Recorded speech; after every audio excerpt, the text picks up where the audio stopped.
Students, कैसे हैं आप? स्टूडेंट्स, आज जिस टॉपिक के बारे में हम बात करने वाले हैं, that topic is electrochemical cell. ठीक है, और ये बहुत इंपॉर्टेंट टॉपिक है बेटे। 12th का तो ये बहुत इंपॉर्टेंट टॉपिक है ही, साथ में एंट्रेंस का भी बहुत इंपॉर्टेंट टॉपिक है। तो आज का जो मेरा ये वीडियो है वो 12th और एंट्रेंस दोनों के लिए बनाया हुआ है। तो मैं इस टॉपिक को बहुत डेप्थ में ले जाके आपको समझाने वाला हूं। मेरे वीडियो को ध्यान से देखिएगा और इस वीडियो को बड़े अच्छी तरीके से समझिएगा। शायद आपको आज जो मैं आपको एक्सप्लेनेशन दूं, आपको वैसा एक्सप्लेनेशन शायद कहीं भी ना मिले, इवन की बुक्स में भी नहीं मिल सकता। ठीक है, तो चलिए आज स्टार्ट करते हैं इलेक्ट्रोकेमिकल सेल। ठीक है बेटे जी, इलेक्ट्रोकेमिकल सेल, इस सेल को हम कहते हैं वोल्टेज सेल। ठीक है, या फिर इसको हम कहते हैं गैल्वेनिक सेल। इलेक्ट्रोकेमिकल सेल को हम वोल्टेज सेल भी कहते हैं और गैल्वेनिक सेल भी कहते हैं। ठीक है, अगर आप इलेक्ट्रोकेमिकल सेल की बात करें तो ये एक डिवाइस है। It is a device which converts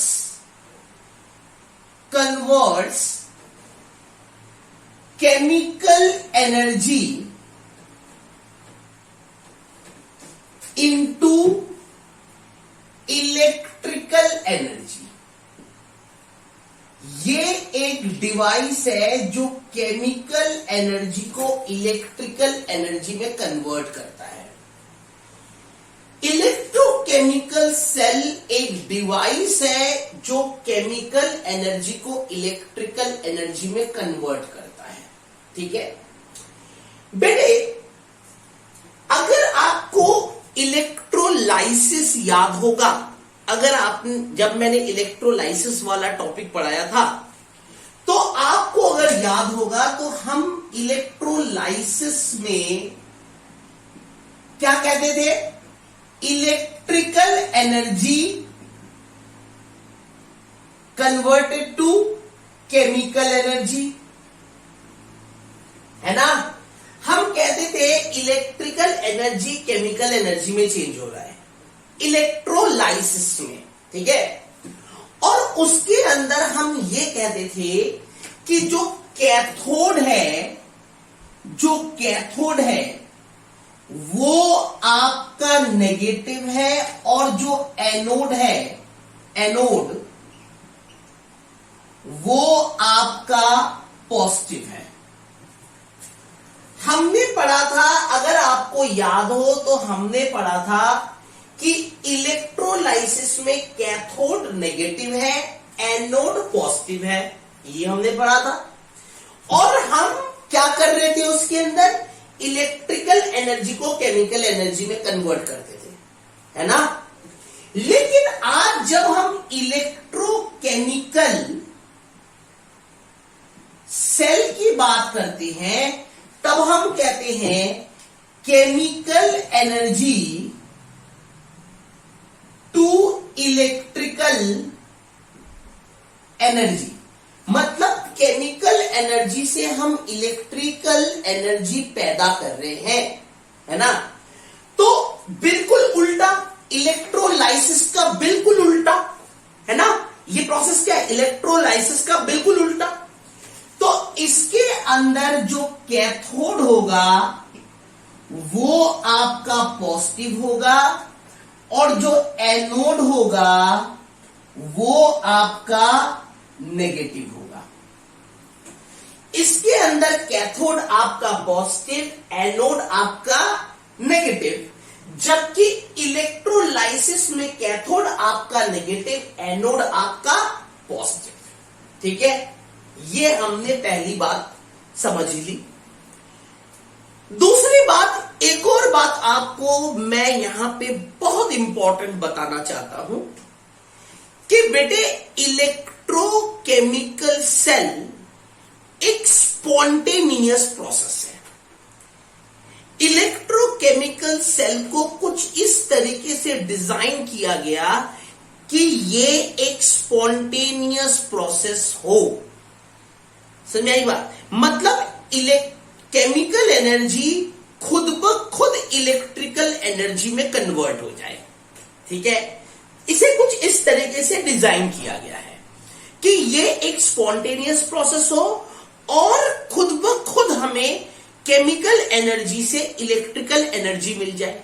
तो यानी ये हम यहां पे एक बात कह सकते हैं कि the electrochemical cell is a spontaneous process. ठीक है, और इसके अंदर डेल्टा जी, अगर आप डेल्टा जी की बात करें, Gibbs free energy, delta G क्या कहते हैं? Gibbs free energy. वो क्या होगा? स्पॉन्टेनिटी के लिए, स्पॉन्टेनिटी के लिए डेल्टा जी की वैल्यू आपकी नेगेटिव होनी चाहिए। डेल्टा जी की वैल्यू क्या होनी चाहिए? नेगेटिव। मतलब गिब्स फ्री एनर्जी इसके अंदर क्या होती है? नेगेटिव होती है। समझ आई बात? क्योंकि जितने भी स्पॉन्टेनियस प्रोसेस होते हैं उनके लिए गिब्स फ्री एनर्जी क्या होती है? नेगेटिव होती है। ठीक है, तो यानी मैं यहां पे लिख सकता हूं Gibbs free energy is negative. Gibbs free energy क्या होनी चाहिए? नेगेटिव होनी चाहिए। Is it clear? तो दो बातें हमने पढ़ी। पहला, इलेक्ट्रोकेमिकल सेल इलेक्ट्रोलाइसिस का बिल्कुल उल्टा है। ठीक है, इलेक्ट्रोकेमिकल सेल में कैथोड आपका पॉजिटिव है, एनोड आपका नेगेटिव है। और इलेक्ट्रोकेमिकल सेल के अंदर जो प्रोसेस चलाया जाता है, जो प्रोसेस फॉलो किया जाता है, वो एक स्पॉन्टेनियस प्रोसेस है जिसकी डेल्टा जी वैल्यू हमेशा नेगेटिव होती है। समझ आई बात? हम कोई भी इलेक्ट्रोकेमिकल सेल को इस तरीके से बनाते हैं कि उसकी डेल्टा जी वैल्यू नेगेटिव आए और हमें केमिकल एनर्जी से इलेक्ट्रिकल एनर्जी मिल जाए। Is it clear to you? कोई डाउट? उतार लीजिए, फिर आगे देखते हैं। बेटे अब हम बात करेंगे concept and basic idea behind electrochemical cell. ठीक है, हम देखते हैं कि क्या कॉन्सेप्ट है और किस आइडिया के तहत एक इलेक्ट्रोकेमिकल सेल को बनाया गया। ठीक है, तो हम बात करते हैं concept and basic idea behind a electrochemical cell.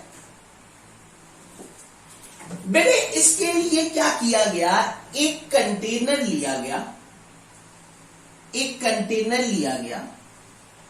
ये एक एक्सपेरिमेंट है। एक कंटेनर लिया गया और इस कंटेनर के अंदर हमने कॉपर सल्फेट ले लिया। क्या ले लिया? Copper sulphate. जो कॉपर सल्फेट का कलर होता है बेटे, ये ब्लू होता है। कॉपर सल्फेट का कलर क्या होता है? ब्लू कलर होता है। That is blue colour. ठीक है, और इसके अंदर हमने एक इलेक्ट्रोड रख दिया, and that electrode is of zinc. इसके अंदर क्या रख दिया? एक इलेक्ट्रोड रख दिया, और ये इलेक्ट्रोड किसका रखा? हमने जिंक का रखा। ठीक है, और यहां पे हमने एक थर्मोमीटर लगा दिया। ये एक थर्मोमीटर लगा दिया, थर्मोमीटर।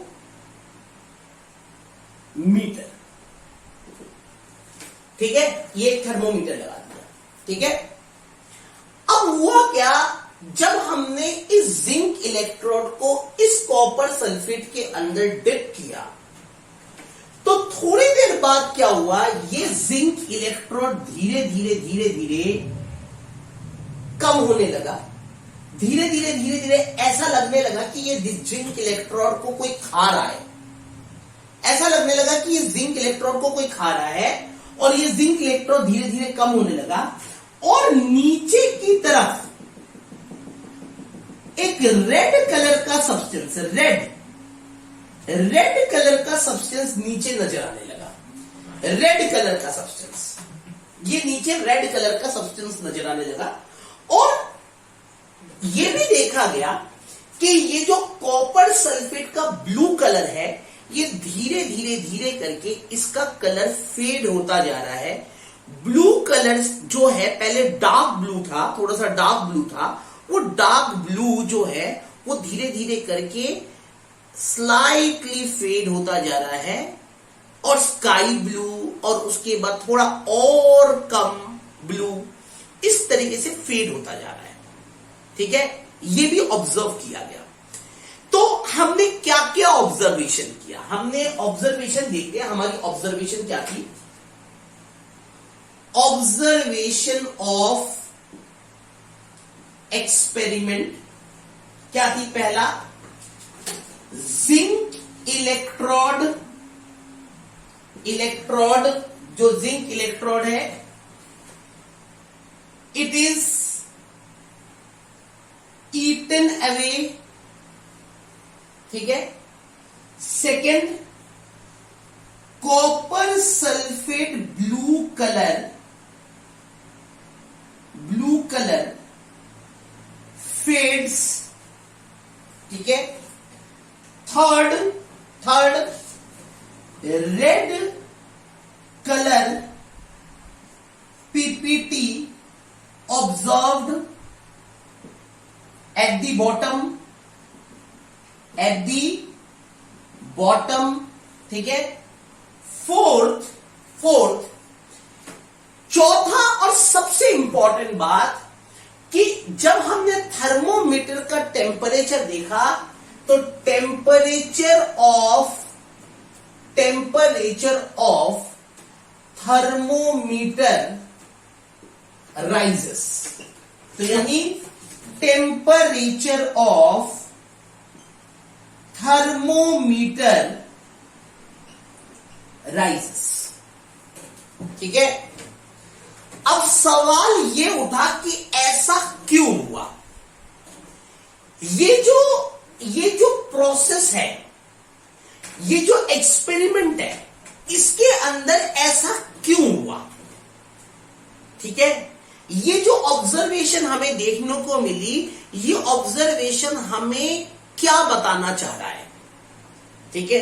तो आइए थोड़ा समझते हैं कि ये ऑब्जर्वेशन हमें बताना क्या चाह रहा है। ठीक है।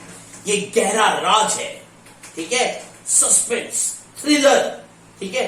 तो आइए देखते हैं ये ऑब्जर्वेशन हमें क्या बताना चाह रहा है, इसके पीछे राज क्या है। चलिए देखते हैं। पहला सुन लीजिएगा, ध्यान से देखिएगा। पहला क्या हुआ कि अगर आप इस रिएक्शन को देखो तो ये रिएक्शन क्या है? जिंक को कॉपर सल्फेट के अंदर डाला गया। ठीक है। और जैसे ही जिंक को कॉपर सल्फेट के अंदर डाला गया तो ये डिस्प्लेसमेंट रिएक्शन हुआ, डिस्प्लेसमेंट रिएक्शन, और आपका बना ZnSO4 प्लस कॉपर। इसका मतलब क्या हुआ कि ये जो जिंक है, ये ZnSO4 में चेंज हो रहा है। इसका मतलब ये जो जिंक है ये Zn2 पॉजिटिव प्लस 2 इलेक्ट्रॉन में चेंज हो रहा है। मतलब ये जिंक अगर आप इस जिंक का ऑक्सीडेशन स्टेट देखो तो इस जिंक का ऑक्सीडेशन स्टेट है 0, और इस ZnSO4 में जिंक का ऑक्सीडेशन स्टेट देखो तो ZnSO4 में जिंक का ऑक्सीडेशन स्टेट है 2 पॉजिटिव। ZnSO4 में जिंक का ऑक्सीडेशन स्टेट क्या है? 2 पॉजिटिव। यानी जिंक Zn2 पॉजिटिव में चेंज हुआ और अपने में से 2 इलेक्ट्रॉन निकाल देता है। इसका मतलब जिंक का क्या होता है? ऑक्सीडेशन। ठीक है। और क्या हो रहा है, ये जो कॉपर सल्फेट है इसमें कॉपर की ऑक्सीडेशन स्टेट है +2। कॉपर सल्फेट में कॉपर की ऑक्सीडेशन स्टेट क्या है, +2। तो ये +2 जो है ये कॉपर में चेंज हो रहा है, यानी 0 में चेंज हो रहा है। इसका मतलब Cu2 positive taking 2 electron give Cu। इसका मतलब इसका रिडक्शन हो रहा है। समझ में आई बात? कहने का मतलब यह है कि इस इलेक्ट्रोड से जो जिंक है, ये इलेक्ट्रोड जिंक का है, ये जिंक अपने आप को Zn2 पॉजिटिव में चेंज कर रहा है। ठीक है, Zn2 पॉजिटिव में चेंज कर रहा है। ठीक है, और ये जो Cu2 पॉजिटिव है, ये Cu2 पॉजिटिव 2 इलेक्ट्रॉन ले रहा है और कॉपर में चेंज कर रहा है। और ये जो कॉपर है ये रिडक्शन है। ठीक है, और ये जो कॉपर है ये रेड कलर है। रेड कलर, ये जो कॉपर जो बना, Cu2 पॉजिटिव जो ब्लू कलर था, जो कॉपर आयन होता है वो ब्लू कलर का होता है।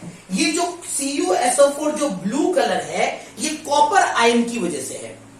किसकी वजह से है? Blue colour of copper ion. समझ में आई बात? तो ये जो Cu2 पॉजिटिव है ये ब्लू कलर का है, इसने 2 इलेक्ट्रॉन लिया और कॉपर में चेंज हो गया और रेड कलर में चेंज हो गया। और यही रेड कलर जो है, ये जो नीचे देख रहे हो, ये रेड कलर क्या है आपका? एक्चुअल में ये रेड कलर कॉपर है। ये जो नीचे जो आप प्रेसिपिटेट देख रहे हो, ये प्रेसिपिटेट क्या है? ये प्रेसिपिटेट कॉपर है।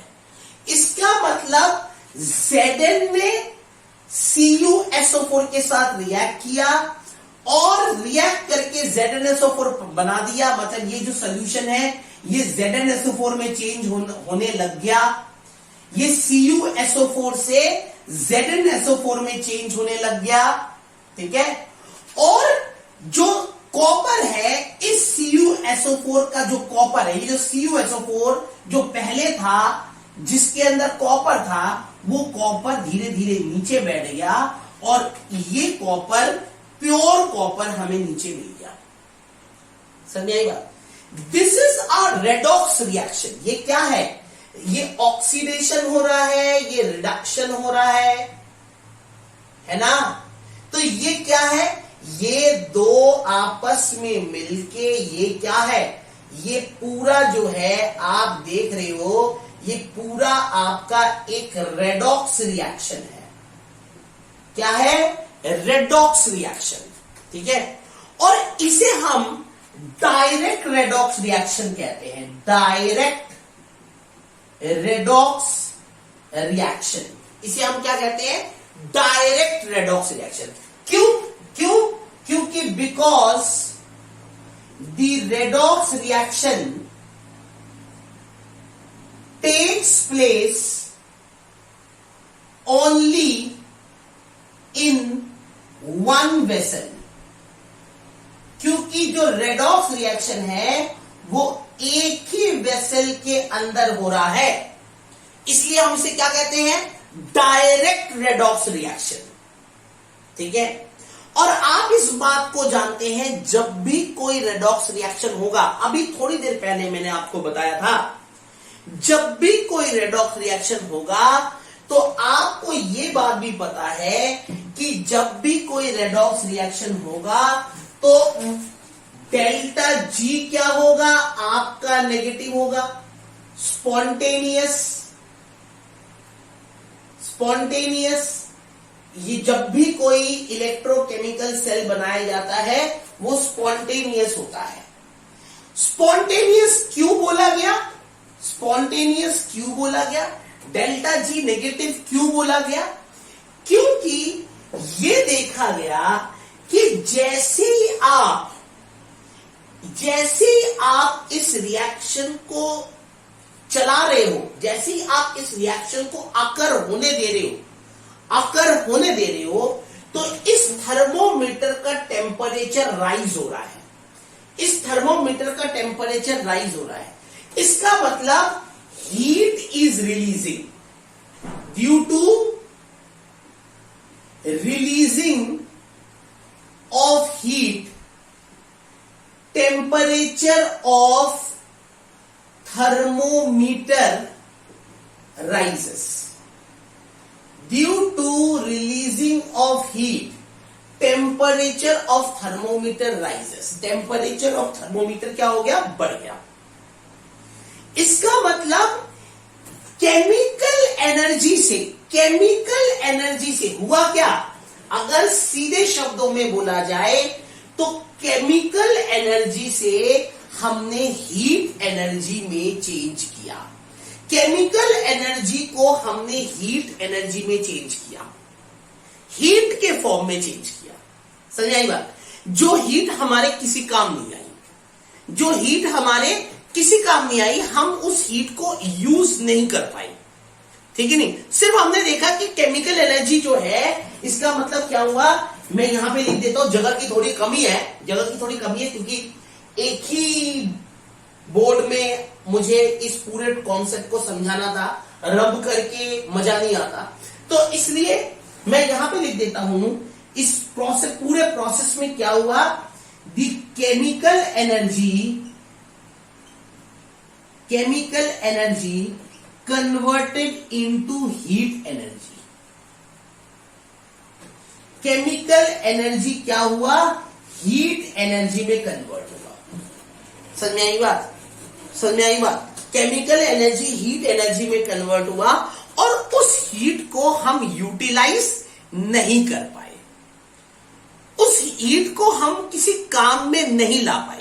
लेकिन हमें यह जरूर पता लग गया कि केमिकल एनर्जी को हम एक दूसरी एनर्जी में कन्वर्ट कर सकते हैं। ठीक है नहीं, केमिकल एनर्जी को हम एक दूसरी एनर्जी में कन्वर्ट कर सकते हैं। समझ में आई बात? तो मैं फिर एक बार आपको रिपीट कर रहा हूं क्या क्या हुआ, कहानी को सुन लेना अच्छी तरीके से। ये एक इलेक्ट्रोलाइटिक सेल लिया। इस इलेक्ट्रोलाइटिक सेल में एक इलेक्ट्रोड लिया जो कि जिंक का था। इस जिंक के इलेक्ट्रोड को मैंने CuSO4 के अंदर डिप किया। CuSO4 जो सोल्यूशन होता है वो ब्लू कलर का होता है। ठीक है नहीं, और यहां पे एक थर्मोमीटर रखा, और जब मैंने रिएक्शन को होने दिया, आगे चलने दिया, तो लास्ट में मुझे ये पता लगा कि ये इलेक्ट्रोड धीरे धीरे खत्म हो रहा है, ये जिंक का इलेक्ट्रोड धीरे धीरे खत्म हो रहा है, और यहां पे लाल लाल कुछ प्रेसिपिटेट नीचे की तरफ, कंटेनर के नीचे की तरफ दिख रहा है। ये मेरा ऑब्जर्वेशन था इस एक्सपेरिमेंट को लेके। तो ऑब्जर्वेशन क्या था, जिंक धीरे धीरे खत्म हो रहा है। कॉपर सल्फेट जो सोल्यूशन है, ये जो कॉपर सल्फेट सोल्यूशन है, ये इसका रंग फेड होता जा रहा है, ब्लू कलर से इसका रंग फेड होता जा रहा है। नीचे की तरफ रेड पीपीटी ऑब्जर्व किया मैंने, नीचे की तरफ रेड पीपीटी ऑब्जर्व किया, और टेम्परेचर इस थर्मोमीटर का राइज कर रहा है। ठीक है, जिंक धीरे धीरे खत्म हो रहा है। क्यों? पहला सवाल, जिंक धीरे धीरे खत्म क्यों हो रहा है? क्योंकि जिंक कॉपर सल्फेट के साथ रिएक्ट कर रहा है, ZnSO4 बना रहा है, प्लस कॉपर में चेंज, कॉपर अलग हो जा रहा है। इसका मतलब जिंक जो है वो अपने आप को Zn2 पॉजिटिव में चेंज कर रहा है। पहले सवाल का आंसर मुझे मिल गया। ठीक है नहीं, it is the answer to the first question. Second question है कि कॉपर सल्फेट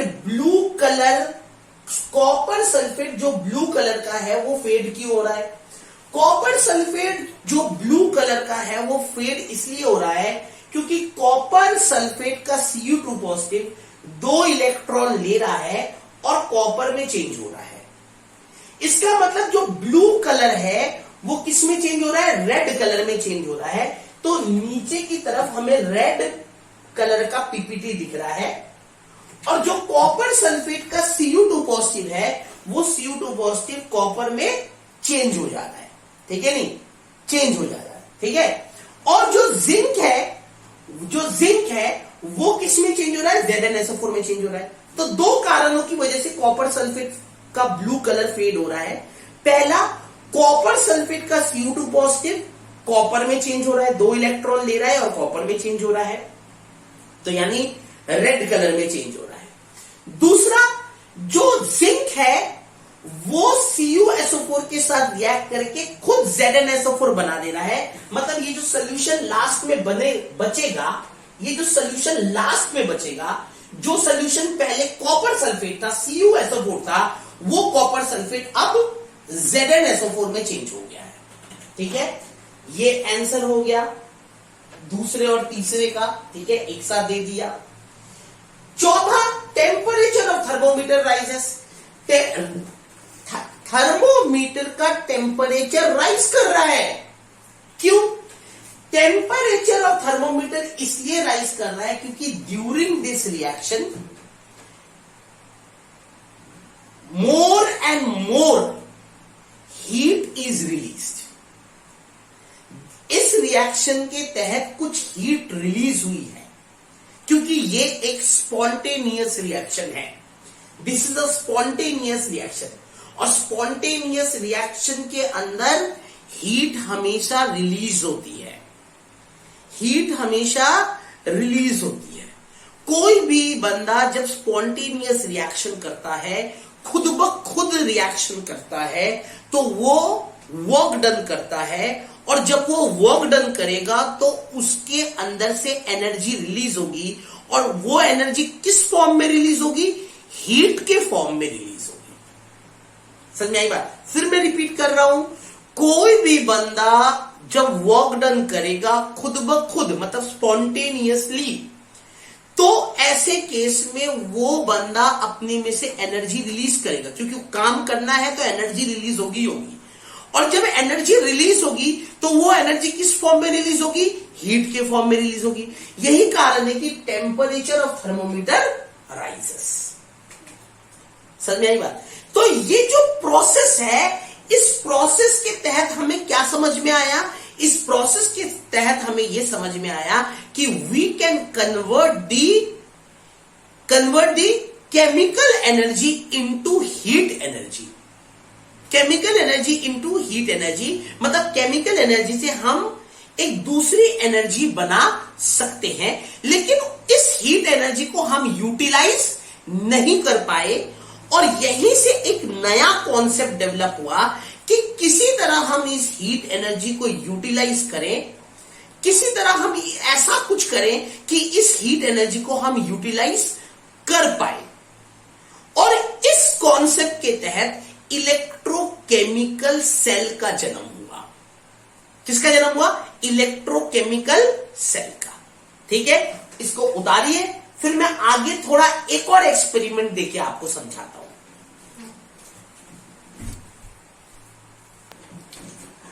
अब बच्चों मैं आपको एक और एग्जाम्पल बताता हूं, और वो भी एक एक्सपेरिमेंट है जिसके तहत इलेक्ट्रोकेमिकल सेल की नींव रखी गई।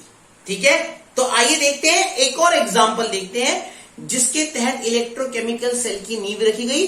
और ये एग्जाम्पल नीट के पेपर में पक्का आया है। ठीक है, नहीं, नीट के पेपर में ये एग्जाम्पल पहले भी आ चुका है। तो देखते हैं बेटे, एक्सपेरिमेंट नंबर 2 देखते हैं। बेटे ये एक कंटेनर है, इस कंटेनर के अंदर this is the electrolytic cell, आपको पता ही है, और इसके अंदर मैं एक इलेक्ट्रोड रखता हूं, that is of copper. Electrode किसका रखा? कॉपर का रखा। और इस कंटेनर के अंदर मैंने इलेक्ट्रोलाइट ले लिया AgNO3। कौन सा इलेक्ट्रोलाइट ले लिया? AgNO3, जिसका कलर है व्हाइट, ट्रांसलूसेंट। इसका कलर है व्हाइट ट्रांसलूसेंट। AgNO3 का कलर जो होता है व्हाइट होता है, ट्रांसलूसेंट होता है। ठीक है, अच्छा अब क्या किया, अब मैंने यहां पे अगेन एक थर्मोमीटर रखा। ठीक है, एक थर्मोमीटर रखा, this is the thermometer, thermometer. ठीक है, और थोड़ी देर बाद मैं देखता हूं, थोड़ी देर बाद कि ये जो कॉपर का इलेक्ट्रोड है ये धीरे धीरे खत्म हो जाता है और नीचे की तरफ एक पीपीटी दिखता है, जो पीपीटी ग्रेइश व्हाइट पीपीटी, ये जो पीपीटी दिखता है that is greyish white PPT. आप कह सकते हो metallic white PPT, metallic white. तो ये जो पीपीटी दिखता है ये ग्रेइश व्हाइट पीपीटी होता है। ठीक है, और ये जो कंटेनर है, इस कंटेनर में जो इलेक्ट्रोलाइट है, दिस AgNO3 इलेक्ट्रोलाइट, जो व्हाइट ट्रांसलूसेंट था, तो इसका ऑब्जर्वेशन देखते हैं, ऑब्जर्वेशन देखते हैं। इसका ऑब्जर्वेशन हमें क्या दिखता है, पहला कॉपर इलेक्ट्रोड ईटन अवे, पहला। दूसरा AgNO3 white translucent to blue colour में चेंज हो जाता है। ये जो व्हाइट ट्रांसलूसेंट AgNO3 है, ये कलर, ये जो इलेक्ट्रोलाइट का कलर है ये व्हाइट ट्रांसलूसेंट है, थोड़ी देर बाद ये ब्लू कलर में चेंज हो जाता है। किस में चेंज होता है, ब्लू कलर में। ठीक है, अच्छा तीसरा हम देखते हैं, थर्ड देखते हैं। थर्ड हम ये देखते हैं कि greyish white PPT at the bottom. ठीक है, greyish white PPT at the bottom. ठीक है, और फोर्थ हम देखते हैं टेम्परेचर राइजेस। ठीक है बेटे, ये 4 ऑब्जर्वेशन हम देख रहे हैं, 4 ऑब्जर्वेशन। तो अब हम इसके कारण के बारे में पता लगाते हैं। कारण देख लो, पहला इस रिएक्शन के अंदर क्या हो रहा है, कॉपर AgNO3 के साथ रिएक्ट कर रहा है और CuNO3 होल ट्वाइस बना रहा है, प्लस आपका Ag बना रहा है।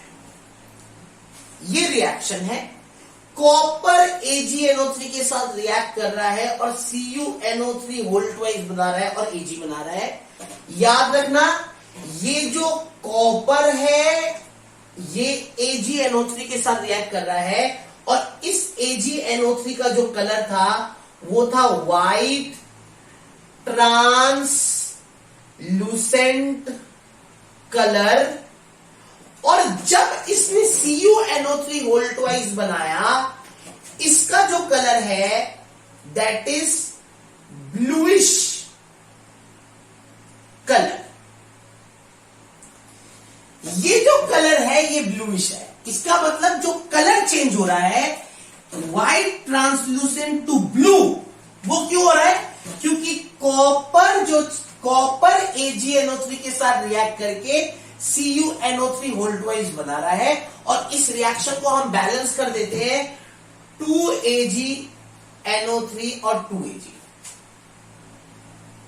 ठीक है, अच्छा अब मेरी बात को ध्यान से सुनना। तो इस रिएक्शन के अंदर सेल रिएक्शंस क्या हो रहे हैं, Cu changes into Cu2 positive plus 2 electron, that is oxidation, and Ag positive taking one electron, that is Ag, that is reduction.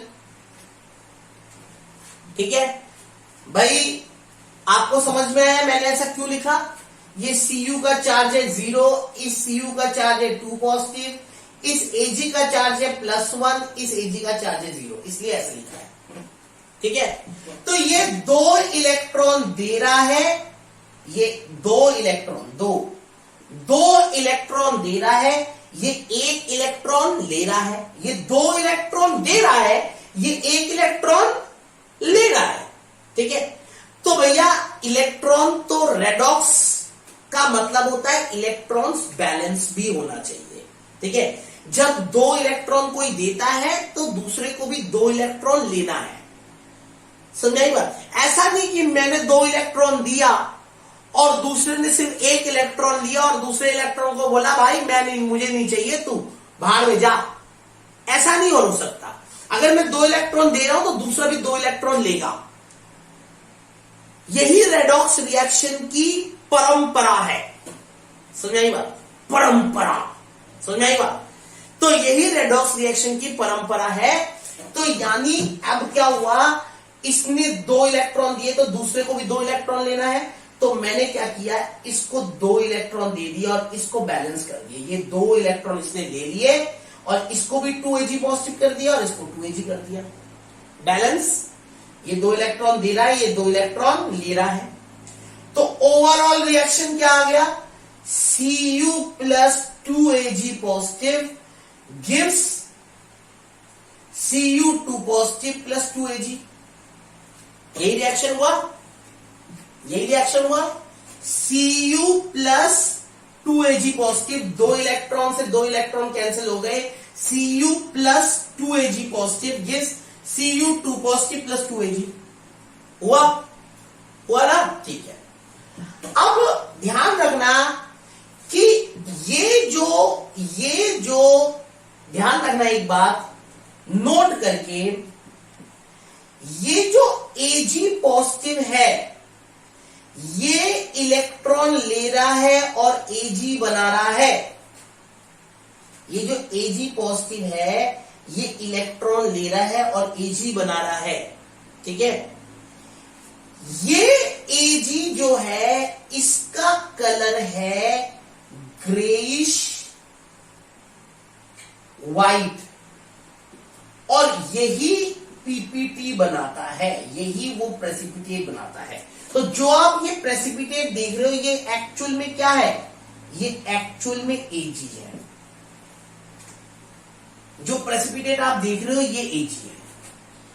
कहने का मतलब ये हुआ कि ये जो कॉपर है ये अपने आप को Cu2 पॉजिटिव में चेंज कर रहा है, Cu2 पॉजिटिव में चेंज कर रहा है।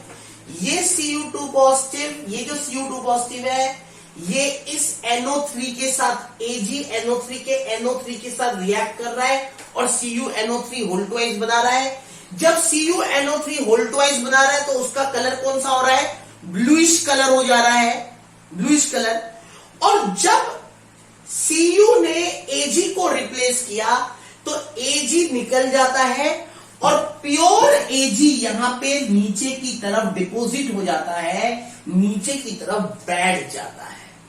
समझाई बात? और ये प्योर Ag का कलर क्या होता है, ग्रेइश व्हाइट पीपीटी होता है।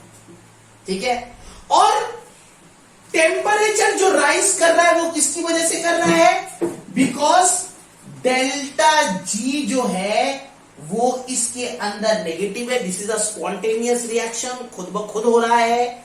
ठीक है, स्पॉन्टेनियस रिएक्शन जो खुद ब खुद हो रहा है, जैसे कि आप खुद ब खुद नहीं पढ़ाई करते है ना, खुद ब खुद, ये स्पॉन्टेनियस है, खुद ब खुद होता है। आपको अगर पढ़ने के लिए ना बोला जाए तो आप कभी ना पढ़ाई करो, ये खुद ब खुद होता है, आपके दिल में आती खुद ब खुद कि मुझे पढ़ाई नहीं करनी है।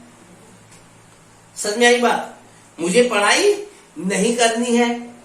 ठीक है, तो ऐसे ही ये रिएक्शन खुद ब खुद होता है। और भी बहुत सारी चीजें होती है जो खुद ब खुद हो जाती है, ठीक है, बहुत सारी चीजें होती है, ठीक है। तो अभी मैं रास्ते में जा रहा था, अचानक मेरी मुंडी पीछे घूम गई, खुद ब खुद हो गया। बीवी साथ में थी, भाई एकदम से डंडा लेके पीछे पड़ गई। भाई खुद ब खुद हो जाती है, ऐसी कोई दिक्कत वाली बात नहीं है। तो ये भी रिएक्शन खुद ब खुद होता है। तो delta G is equal to negative, that is a spontaneous, ये क्या है, spontaneous process.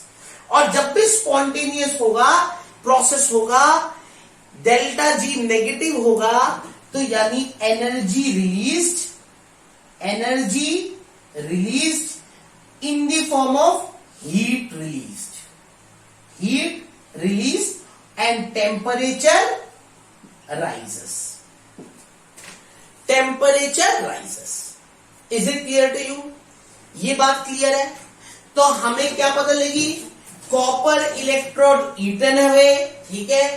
AgNO3 white translucent से ब्लू बन जाता है, यानी ब्लू मतलब AgNO3 व्हाइट ट्रांसलूसेंट से ब्लू बनता है। ब्लू कलर का मतलब है CuNO3 होल ट्वाइस बना रहा है, ठीक है।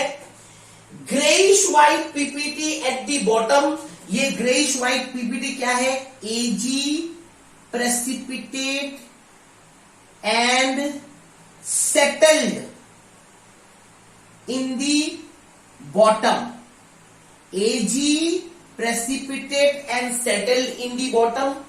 टेम्परेचर राइजेस क्योंकि डेल्टा जी जो है वो नेगेटिव है, डेल्टा जी जो है वो negative. Is it clear to you? तो बेटे याद रखना, ये एक डायरेक्ट रेडॉक रिएक्शन है, डायरेक्ट रेडॉक रिएक्शन। क्यों? क्योंकि ये एक ही कंटेनर में हो रहा है, रिडक्शन भी हो रहा है और ऑक्सीडेशन भी हो रहा है, एक ही कंटेनर में हो रहा है। It is a direct redox reaction. और डायरेक्ट रेडॉक्स रिएक्शन में हमें केमिकल एनर्जी को हम हीट में चेंज करते हैं। केमिकल एनर्जी से हमें हीट एनर्जी मिलती है और उस हीट एनर्जी को हम यूटिलाइज नहीं कर पाते। और यही कारण है कि हम इलेक्ट्रोकेमिकल सेल को बनाते हैं। यहीं से इलेक्ट्रोकेमिकल सेल का जन्म हुआ, क्योंकि हम चाहते हैं कि हम केमिकल एनर्जी से जो हीट एनर्जी बनती है, उस हीट एनर्जी से हम इलेक्ट्रिसिटी पैदा करें, उस हीट एनर्जी से हम इलेक्ट्रिसिटी पैदा करें, उस हीट एनर्जी को कहीं ना कहीं यूटिलाइज करें। Is it clear to you? उतार लीजिए, फिर आगे करते हैं। तो बेटे अब हम बात करते हैं इलेक्ट्रोकेमिकल सेल की, ठीक है। अब हम बात करते हैं इलेक्ट्रोकेमिकल सेल जिसको हम कहते हैं गैल्वेनिक सेल और वोल्टेज सेल। तो हम बात करते हैं galvanic cell and voltage cell की, और वोल्टेज सेल, ठीक है। तो थोड़ा समझते हैं हम क्या चाह रहे हैं। मैं यहां पे फिर लिख दे रहा हूं, हम चाह रहे हैं केमिकल एनर्जी को इलेक्ट्रिकल एनर्जी में चेंज करना। तो बेटे ध्यान रखना, इलेक्ट्रोकेमिकल सेल एक इनडायरेक्ट मेथड है। अभी जो पिछले एक्सपेरिमेंट किए थे वो डायरेक्ट रेडॉक्स रिएक्शन थे, क्योंकि एक ही कंटेनर में हो रहे थे, जबकि ये क्या है, एक इनडायरेक्ट मेथड है। तो this is a indirect method, indirect redox reaction. ये एक इनडायरेक्ट रेडॉक्स रिएक्शन है। तो इनडायरेक्ट रेडॉक्स रिएक्शन से हमें क्या मिलता है, हमें केमिकल एनर्जी से इलेक्ट्रिकल एनर्जी मिलता है, केमिकल एनर्जी से इलेक्ट्रिकल एनर्जी मिलता है, ठीक है। तो देखते हैं बेटे इसके अंदर क्या है, इसके हम समझते हैं। इसके अंदर हम एक कंटेनर लेते हैं, ये हमने एक कंटेनर लिया,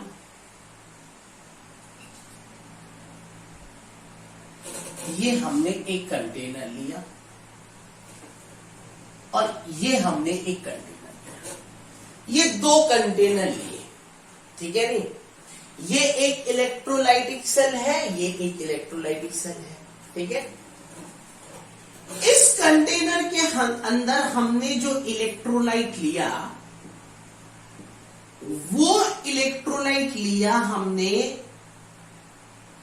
ZnSO4, ठीक है। ये जो इलेक्ट्रोलाइट लिया, ये हमने क्या लिया, ZnSO4, ठीक है।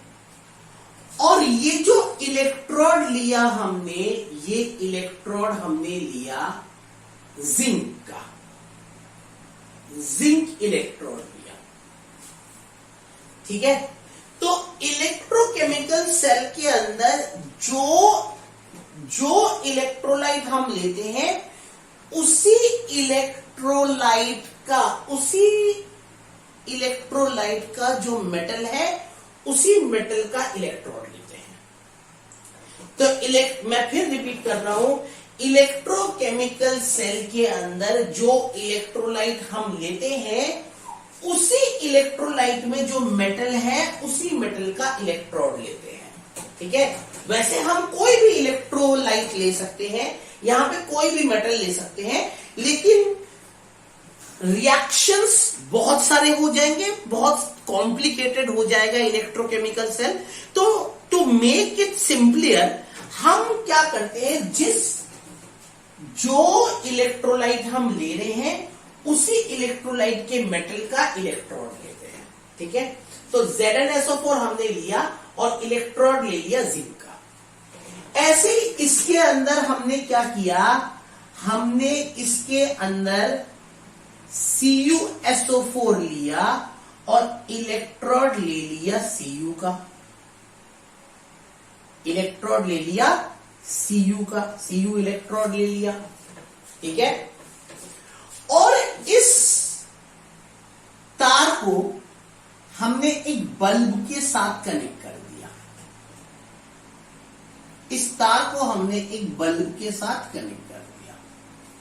ये बल्ब है, बल्ब के साथ कनेक्ट कर दो या एमीटर के साथ कनेक्ट कर दो, ठीक है नहीं। बेसिकली हमें पता लगाना है कि बिजली बन रही है या नहीं बन रही, बिजली बन रही है या नहीं बन रही, तो ये पता लगाना है, ठीक है नहीं। तो हमने बल्ब के साथ कनेक्ट कर दिया, ठीक है। अब क्या हुआ, this is a spontaneous process, ये एक स्पॉन्टेनियस प्रोसेस है, खुद ब खुद होता है, ठीक है। तो सबसे पहले क्या हुआ, ये जो जिंक है, ये जिंक सबसे पहले अपने आप को चेंज करता है Zn2 पॉजिटिव में, और 2 इलेक्ट्रॉन निकल जाता है। तो सबसे पहले क्या हो रहा है, देखते हैं। जिंक अपने में से Zn2 पॉजिटिव निकालता है और 2 इलेक्ट्रॉन निकाल देता है। जिंक अपने आप को Zn2 पॉजिटिव में चेंज करता है और 2 इलेक्ट्रॉन निकाल देता है, ठीक है। ये जो 2 इलेक्ट्रॉन है, ये इस सॉल्यूशन में बेचारे क्या करेंगे, आपको पता है इलेक्ट्रॉन तो हमेशा वायर में मूव होता है, तो ये 2 इलेक्ट्रॉन इस इलेक्ट्रोड पे आ जाते हैं, यानी Zn2 पॉजिटिव ने अपने में से इलेक्ट्रॉन निकाल दिया, तो इलेक्ट्रॉन निकाल दिए तो अपने आप को Zn2 पॉजिटिव में चेंज कर दिया, और जो इलेक्ट्रॉन है वो इस इलेक्ट्रोड के ऊपर आ गए, इलेक्ट्रोड के ऊपर आ गए, ठीक है। तो जब ये इलेक्ट्रोड के ऊपर ये बहुत सारे इलेक्ट्रॉन, ये प्रोसेस आगे चलता है, बार बार ये प्रोसेस रिपीट होता है, तो बहुत सारे इलेक्ट्रॉन इस इलेक्ट्रोड के ऊपर आ जाते हैं। तो जब बहुत सारे इलेक्ट्रॉन इस इलेक्ट्रोड के ऊपर आ जाएंगे, तो इस इलेक्ट्रोड का चार्ज क्या होगा, इलेक्ट्रोड का चार्ज क्या होगा, बहुत सारे इलेक्ट्रॉन इस इलेक्ट्रोड के ऊपर आ गए, तो इस इलेक्ट्रोड का चार्ज क्या होगा, इस इलेक्ट्रोड का चार्ज होगा नेगेटिव, नेगेटिवली चार्ज्ड इलेक्ट्रोड, ये क्या बन गया, नेगेटिवली चार्ज इलेक्ट्रॉन बन गया। अब नेचुरली यहां पे इलेक्ट्रॉन्स बहुत ज्यादा, यहां पे इलेक्ट्रॉन्स बहुत ज्यादा, और यहां पे कोई इलेक्ट्रॉन नहीं। इस जगह में इलेक्ट्रॉन्स बहुत ज्यादा डेवलप हो गए और इस जगह में इलेक्ट्रॉन्स बिल्कुल भी नहीं है। तो हमेशा इलेक्ट्रॉन कहां मूव करते हैं, from high potential to low potential. आपको पता है इलेक्ट्रॉन कहां मूव करते हैं, from high potential to low potential.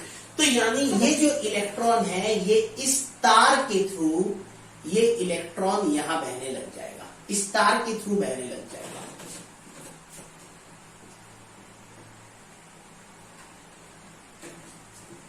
और जब इस तार के थ्रू इलेक्ट्रॉन बहेगा तो ये इलेक्ट्रॉन अब इस इलेक्ट्रोड के पास पहुंच जाएगा, इस इलेक्ट्रोड के पास पहुंच जाएगा। ठीक है, जैसे ही ये इलेक्ट्रॉन इस इलेक्ट्रोड के पास पहुंचा, ठीक है, तो क्या हुआ, ये जो CuSO4 है, ये जो CuSO4 है, ये जो CuSO4 है, ये अपने आप को तोड़ता है Cu2 पॉजिटिव और SO4 नेगेटिव में। ध्यान देना, ये जो CuSO4 है ये अपने आप को तोड़ता है Cu2 पॉजिटिव और SO4 नेगेटिव में, और ये जो Cu2 पॉजिटिव है, ये जो Cu2 पॉजिटिव है, ये Cu2 पॉजिटिव इस इलेक्ट्रोड की तरफ भागता है क्योंकि उसे यहां पे फ्री फंड के इलेक्ट्रॉन्स मिल रहे हैं।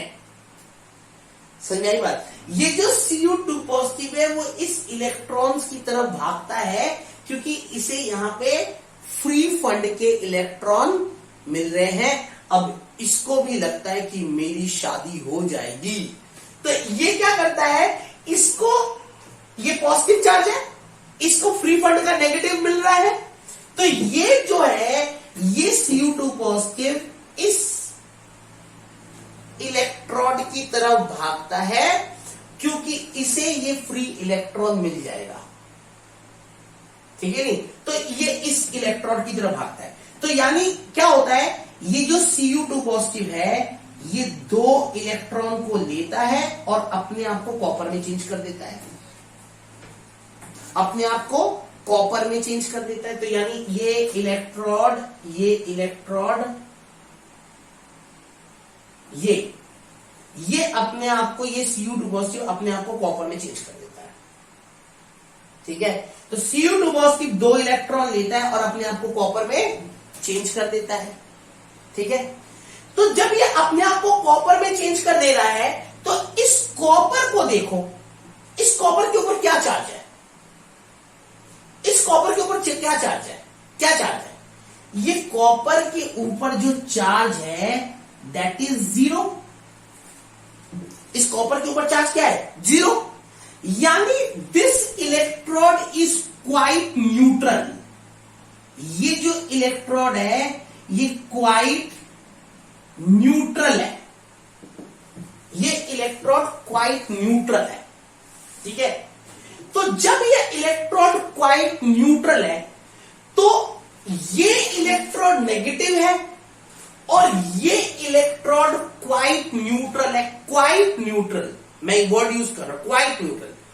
तो नेचुरली ये अगर नेगेटिव है और इस नेगेटिव, ये इस नेगेटिव के रेस्पेक्ट में ये क्या हो, ये क्या है, क्वाइट न्यूट्रल। तो हम ऐसे केस में इसको हम कह सकते हैं क्वाइट पॉजिटिव।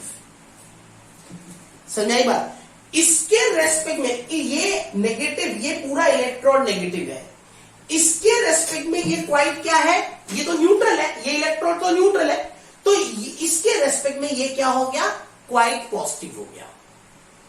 समझाई बात, समझाई बात। इसके रेस्पेक्ट में, मैं फिर रिपीट कर रहा हूं, इसके रेस्पेक्ट में ये इलेक्ट्रोड पूरा नेगेटिव था, इसके रेस्पेक्ट में ये जो इलेक्ट्रोड है, आपको पता है ये इलेक्ट्रोड न्यूट्रल है, ये इलेक्ट्रोड, मैं ऐसे लिख देता हूं, ये इलेक्ट्रोड न्यूट्रल है। तो अगर आपको पता है ये इलेक्ट्रोड न्यूट्रल है तो नेचुरली इसके रेस्पेक्ट में ये इलेक्ट्रॉन क्या हो गया, क्वाइट पॉजिटिव। तो ये इलेक्ट्रॉन हो गया आपका पॉजिटिव, ये इलेक्ट्रॉन क्या हो गया आपका पॉजिटिव।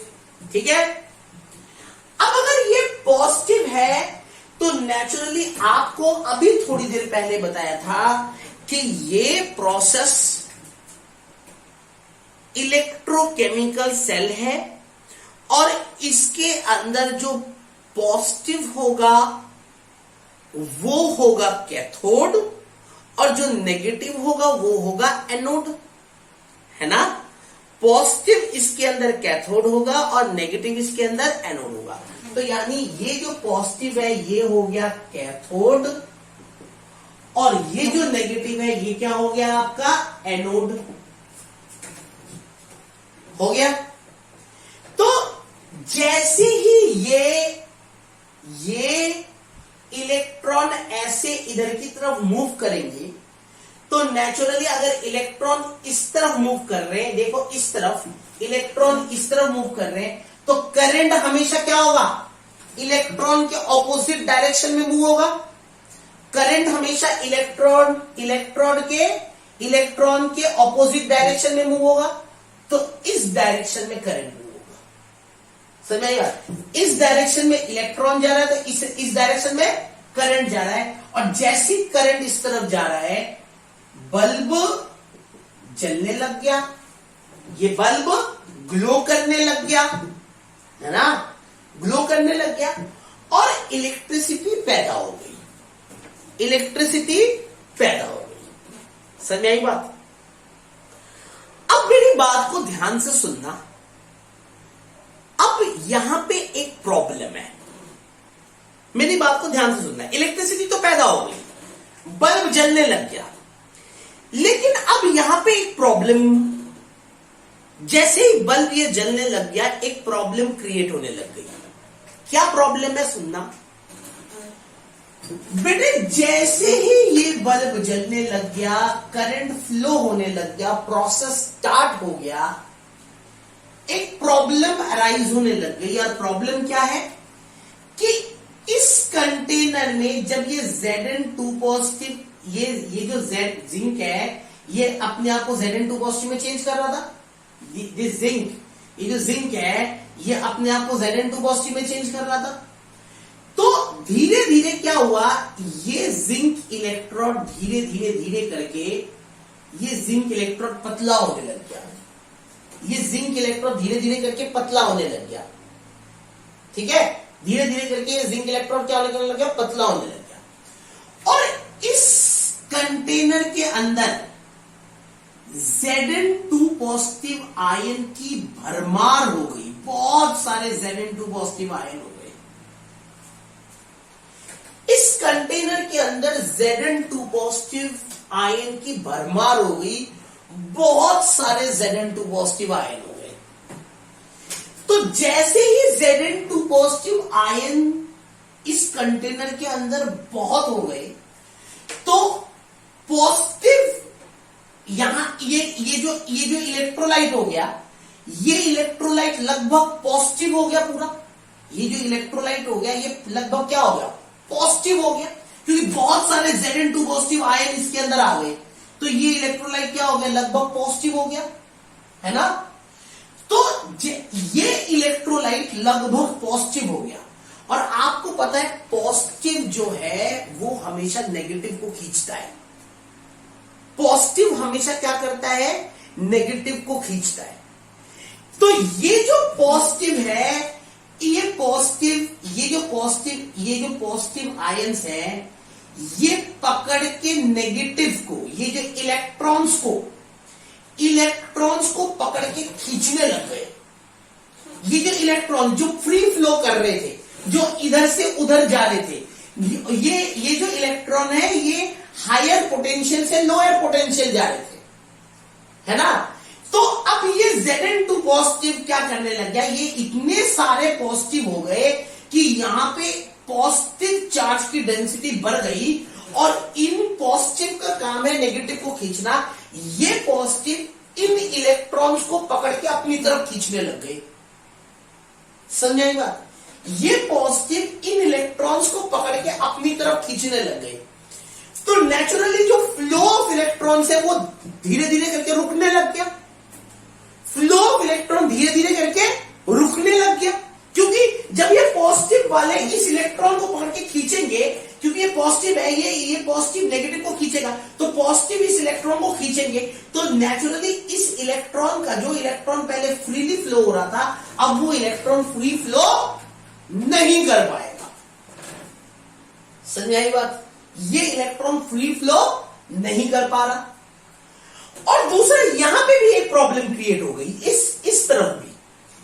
इस तरफ क्या हुआ कि जब ये Cu2 पॉजिटिव इसके ऊपर जा रहा था, ये Cu2 पॉजिटिव इसके ऊपर डिपोजिट हो रहा था, तो आपको पता है SO4 2 नेगेटिव ऐसे ही रह रहा था। ये बहुत सारे SO4 2 negative, SO4 2 negative, SO4 2 negative, SO4 2 negative, ये SO4 2 नेगेटिव, बहुत सारे SO4 2 नेगेटिव डेवलप हो गए यहां पे, है ना?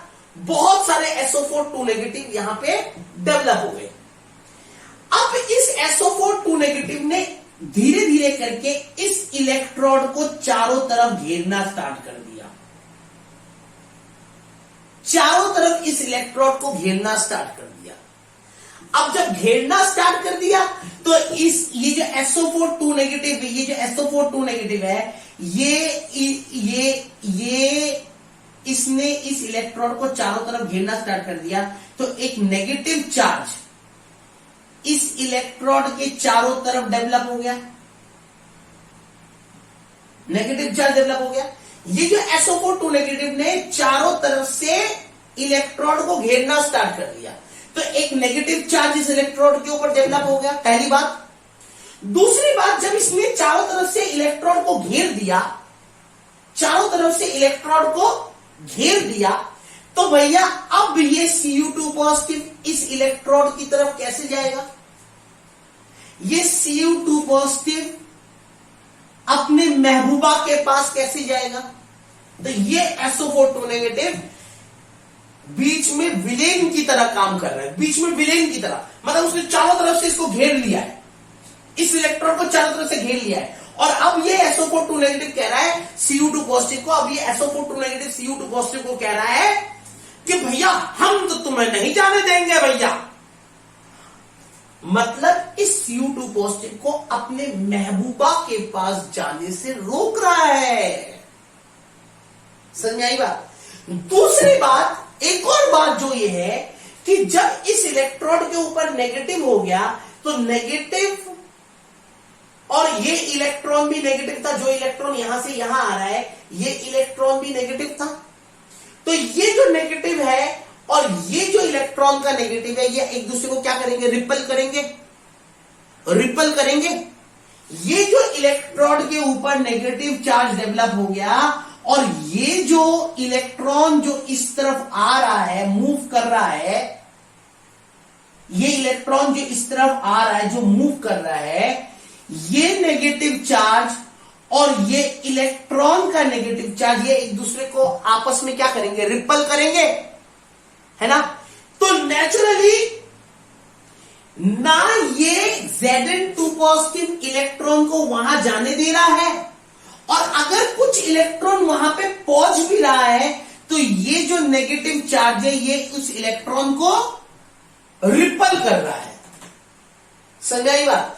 और दूसरा, ये SO4 2 नेगेटिव इस इलेक्ट्रॉन के चारों तरफ घेराबंदी भी कर रहा है और इस Cu2 पॉजिटिव को इस इलेक्ट्रोड के ऊपर डिपॉजिट नहीं होने दे रहा है। समझाई बात? तो चारों तरफ से प्रॉब्लम्स की बरसात हो गई, चारों तरफ से प्रॉब्लम्स की बरसात हो गई। और ऐसे केस में ये बल्ब बेचारा कैसे जलेगा? ये बल्ब जल ही नहीं सकता जब इलेक्ट्रॉन की मूवमेंट ही नहीं होगी। इलेक्ट्रॉन की मूवमेंट धीरे धीरे स्लो हो गई और बिल्कुल ही धीरे धीरे धीरे करके स्लो होती जा रही है, तो बल्ब बेचारा बुझ जाएगा, बल्ब जलेगा ही नहीं। इलेक्ट्रॉन की फ्लो तो रुक गया ना ये इलेक्ट्रॉन को उस तरफ जाने दे रहा है, एक तो ये इलेक्ट्रॉन को उस तरफ, ये जो Zn2 पॉजिटिव है इलेक्ट्रॉन को उस तरफ नहीं जाने दे रहा, दूसरा, अगर थोड़े बहुत इलेक्ट्रॉन आ भी रहे तो ये इलेक्ट्रॉन जो पूर्ण नेगेटिव चार्ज हो गया due to this SO4 negative, ये इलेक्ट्रॉन इस नेगेटिव चार्ज इस इलेक्ट्रॉन को रिपल कर रहा है, साथ में ये Cu2 पॉजिटिव इस इलेक्ट्रॉन के ऊपर डिपॉजिट नहीं हो पा रहा, तो धीरे धीरे करके ये बल्ब जलना बंद होने लग रहा है। समझ में आई बात?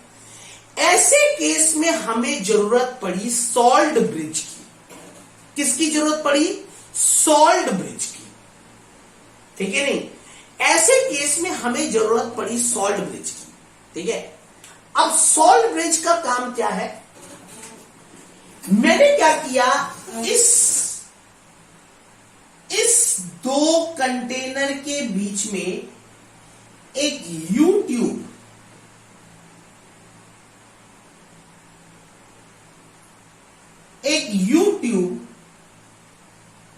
यू शेप ट्यूब रख दिया। एक यू शेप ट्यूब रखा इस दो कंटेनर के बीच में। ये जो दो कंटेनर है इसके बीच में एक यू शेप ट्यूब रखा, और इस यू शेप ट्यूब के अंदर मैंने KCl रख दिया। KCl, ठीक है, KCl रख दिया विद अगर। बेटे ये अगर क्या है? बेटे KCl एक सॉल्ट है और अगर एक पाउडर है। अगर की अगर बात करो तो एक पाउडर है, ये कुछ आटे या मैदे जैसा होता है। ठीक है, एक्चुअल में ये क्या करता है, ये अगर एक सेमी सॉलिड KCl के साथ इस अगर को मिला देते हैं, एक सेमी सॉलिड कंपाउंड बना देता है। सेमी सॉलिड कंपाउंड जब इस KCl के साथ इस अगर को मिला देते हैं तो एक सेमी सॉलिड कंपाउंड बनता है। ठीक है, it is just a powder to make the KCl a semi solid aqueous medium. समझाइएगा, मतलब जो KCl है जो सॉलिड फॉर्म में है उसको एक एक्वस मीडियम दिया जाता है जिससे कि आयंस का फ्लो आसानी से हो। समझाई बात? आयंस का फ्लो आसानी से हो। तो इस ट्यूब के अंदर एक जैसे सेमी सॉलिड या फिर एक्वस, मतलब जेल टाइप में ये जब यह पाउडर को इस KCl के साथ मिलते हैं तो एक सेमी सॉलिड कंपाउंड बनता है। एक सेमी सॉलिड कंपाउंड बनता है, एक पाउडर होता है बेसिकली, सिंपल सा पाउडर जैसे आटा है या मैदा, और उसके साथ इस KCl को मिलाते हैं, एक सेमी सॉलिड जेल टाइप का कंपाउंड बनता है और उस कंपाउंड को इस यूट्यूब में रख देते हैं। समझ में आई बात? यूट्यूब में रख देते हैं, और ये जो यूट्यूब है इसको हम कहते हैं सॉल्ट ब्रिज। क्या कहते हैं? Salt bridge. इस यूट्यूब को हम क्या कहते हैं? Salt bridge. अब इसका काम क्या है? ये जो KCl है, ये KCl इस सॉल्ट ब्रिज का KCl K पॉजिटिव और Cl नेगेटिव में चेंज होगा। K पॉजिटिव और Cl नेगेटिव में चेंज होगा, और ये जो Cl नेगेटिव है, ये जो Cl नेगेटिव है, Cl नेगेटिव, ये Cl नेगेटिव, ये जो Cl नेगेटिव है ये इस तरफ मूव होगा, और ये जो K पॉजिटिव है ये KCl अपने आप को आयंस में चेंज करेगा। Cl नेगेटिव इस तरफ मूव होगा और K पॉजिटिव इस तरफ मूव होगा। जैसे ये Cl नेगेटिव इस Zn2 पॉजिटिव के साथ रिएक्ट करेगा, प्रॉब्लम सॉल्व हो जाएगी। ये Cl नेगेटिव जैसे ही Zn2 पॉजिटिव के साथ रिएक्ट करेगा तो ZnCl2 बनाएगा, और ZnCl2 न्यूट्रल है। Zn2 पॉजिटिव और Cl नेगेटिव आपस में एक दूसरे को क्या करेंगे? न्यूट्रलाइज करेंगे। तो जो पॉजिटिव चार्ज इस Zn2 पॉजिटिव की वजह से क्रिएट हो रहा था, जो इस इलेक्ट्रॉन के फ्लो को रोक रहा था, जो इस इलेक्ट्रॉन के फ्लो को रोक रहा था, उस Zn2 पॉजिटिव को इस Cl ने न्यूट्रलाइज कर दिया और ये Cl नेगेटिव इस Zn2 पॉजिटिव के साथ रिएक्ट करके ZnCl2 बना रहा है। रिएक्ट करके क्या बना रहा है? ZnCl2। ऐसे ही K पॉजिटिव जब इस SO4 नेगेटिव के साथ K पॉजिटिव इस SO4 नेगेटिव के साथ रिएक्ट कर रहा है तो क्या बना रहा है? K2SO4 बना रहा है। समझ आई बात? और K2SO4 जैसे ही बन रहा है तो न्यूट्रलाइज हो जा रहा है। K पॉजिटिव इस SO4 नेगेटिव के साथ मिलकर K2SO4 बना रहा है और न्यूट्रलाइज हो जा रहा है। और जैसे ही न्यूट्रलाइज हो जा रहा है, ये जो SO4 नेगेटिव जिसने इस इलेक्ट्रोड को चारों तरफ से घेरा हुआ था, ये घेराबंदी खत्म हो जाती है और ये Cu2 पॉजिटिव को मौका मिल जाता है अपनी महबूबा के पास जाने के लिए। समझाई बात? इस Cu2 पॉजिटिव को मौका मिल जाता है अपनी महबूबा के पास जाने के लिए। पहले जहां इसने घेराबंदी कर रखी थी, एक विलेन की तरह इस Cu2 पॉजिटिव को इस यहां पे जाने से रोक रहा था, जैसे ये K पॉजिटिव इस SO4 नेगेटिव के साथ मिलेगा, K2SO4 बना देगा, SO4 न्यूट्रलाइज हो जाएगा K के साथ मिलके, और ये Cu2 पॉजिटिव, ये जो Cu2 पॉजिटिव है, ये अपनी महबूबा के पास भाग जाएगा, इस इलेक्ट्रोड के ऊपर भाग जाएगा। क्योंकि इस इलेक्ट्रोड के पास अब क्या आने लग गया? इलेक्ट्रॉन आने लग गया। क्योंकि नेगेटिव चार्ज जैसे ही हट गया, इलेक्ट्रॉन का रिपल्शन, ये नेगेटिव जो पहले इस इलेक्ट्रॉन को रिपल कर रहा था, अब ये नेगेटिव इस इलेक्ट्रॉन को रिपल नहीं करेगा और इलेक्ट्रॉन का रिपल्शन खत्म हो जाएगा और ये Cu2 पॉजिटिव अपने महबूबा के पास तेजी से भागेगा, हीर रांझा से मिल जाएगा। समझाई बात? हीर रांझा से मिल जाएगा और प्रोसेस चलने लग जाएगा। समझाई बात? तो सॉल्ट ब्रिज का फंक्शन क्या हुआ? सॉल्ट ब्रिज में दोनों सेल को, इस सेल को और इस सेल को इलेक्ट्रिकली न्यूट्रल कर दिया। सॉल्ट ब्रिज ने इस सेल को और इस सेल को इलेक्ट्रिकली न्यूट्रल कर दिया, है ना? न्यूट्रल किया ना, इलेक्ट्रिकली न्यूट्रल। इस Cl नेगेटिव ने Zn2 पॉजिटिव के साथ मिलके ZnCl2 बना दिया, इलेक्ट्रिकली न्यूट्रल हो गया। इस K पॉजिटिव ने SO4 नेगेटिव के साथ मिलके K2SO4 बना दिया, इलेक्ट्रिकली न्यूट्रल हो गया। तो सॉल्ट ब्रिज ने दोनों इलेक्ट्रोलाइटिक सेल को इलेक्ट्रिकली न्यूट्रल कर दिया।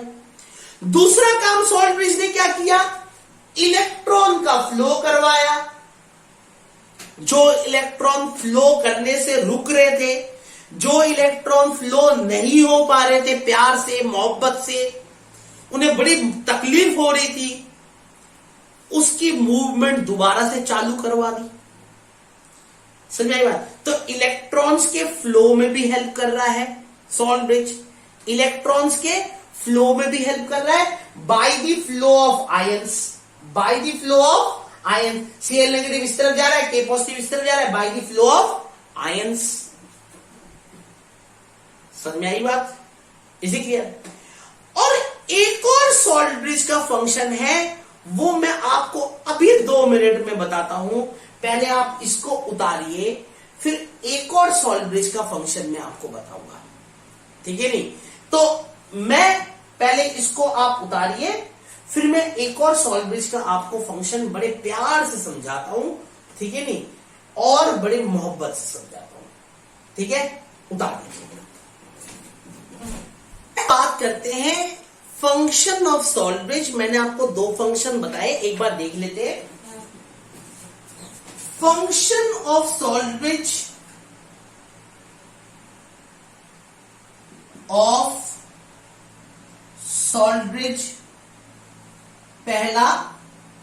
पहला कि इलेक्ट्रिकल न्यूट्रलिटी को मेंटेन करना। तो to maintain the electrical neutrality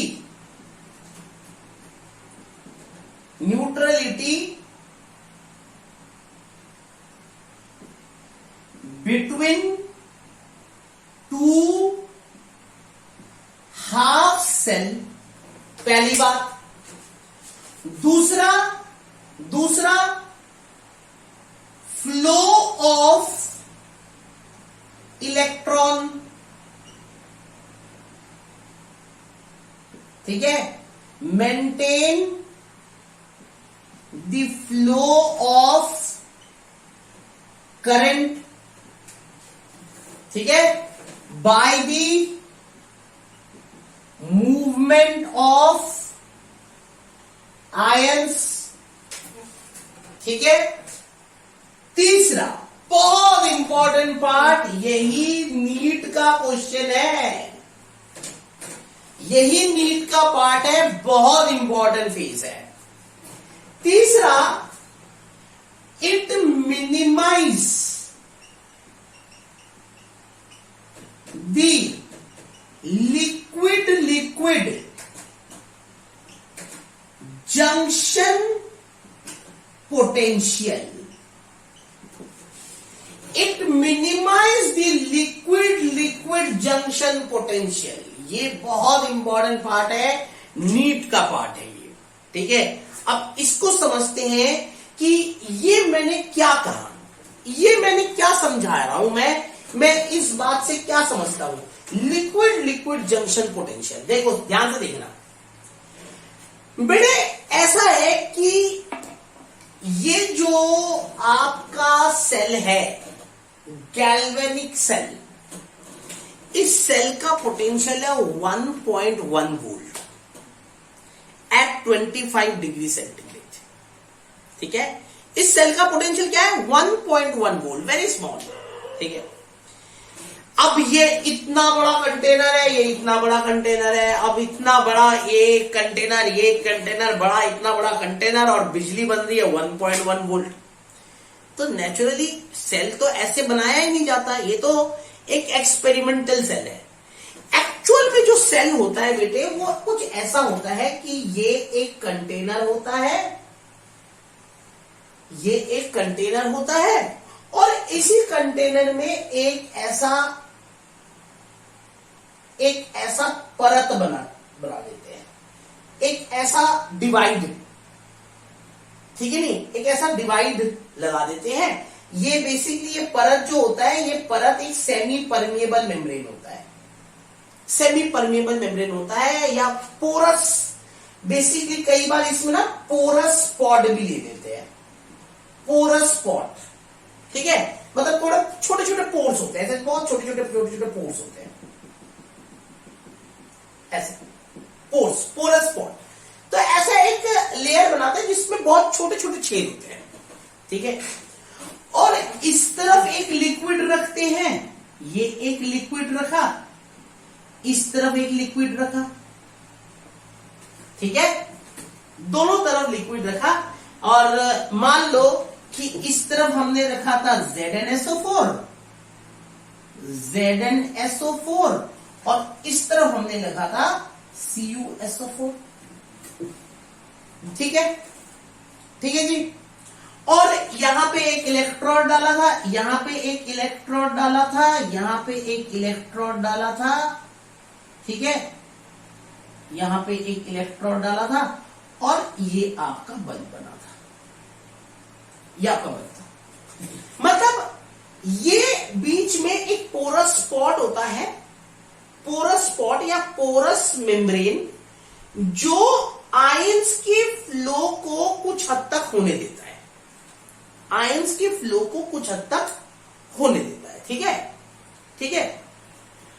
अब क्या है कि नेचुरली जब आप ध्यान से देखना, जब ये जिंक Zn2 पॉजिटिव में चेंज होगा, Zn2 पॉजिटिव में चेंज होगा, तो आपको पता है ये Zn2 पॉजिटिव, ये Zn2 पॉजिटिव, ये Zn2 पॉजिटिव, ये Zn2 पॉजिटिव, ये Zn2 पॉजिटिव हो जाएगा। यानी ये जो दीवार है, इस दीवार के एक तरफ Zn2 पॉजिटिव की लेयर डेवलप होगी और इसी दीवार के दूसरी तरफ SO4 2 नेगेटिव की लेयर डेवलप होगी।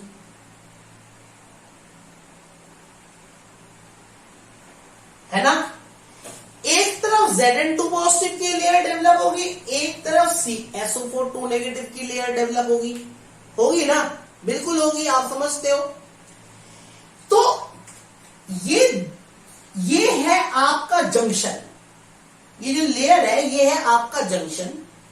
ये Zn2 पॉजिटिव यहां इकट्ठे हो जाएंगे और SO4 2 नेगेटिव यहां इकट्ठे हो जाएंगे। ये जंक्शन है। तो ये हिस्सा सारा पॉजिटिव हो जाएगा, ये सारा नेगेटिव हो जाएगा। तो ये आपका पॉजिटिव हो गया, ये लेयर, ये मान लो ये लेयर है, ये सारा हिस्सा पॉजिटिव हो जाएगा, ये सारा हिस्सा नेगेटिव हो जाएगा।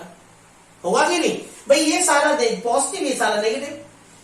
तो नेचुरली इलेक्ट्रिक फील्ड किस तरफ डेवलप होगी? इलेक्ट्रिक फील्ड इस तरफ डेवलप होगी। इलेक्ट्रिक फील्ड इस तरफ डेवलप होगी, है ना?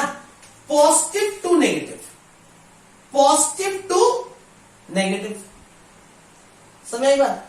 इलेक्ट्रिक फील्ड इस तरफ डेवलप होगी, जबकि आपका जो करंट बह रहा था, अगर आप इस इलेक्ट्रोड को देखें तो ये जो इलेक्ट्रोड था ये आपका पॉजिटिव था और ये जो इलेक्ट्रोड था ये आपका नेगेटिव था।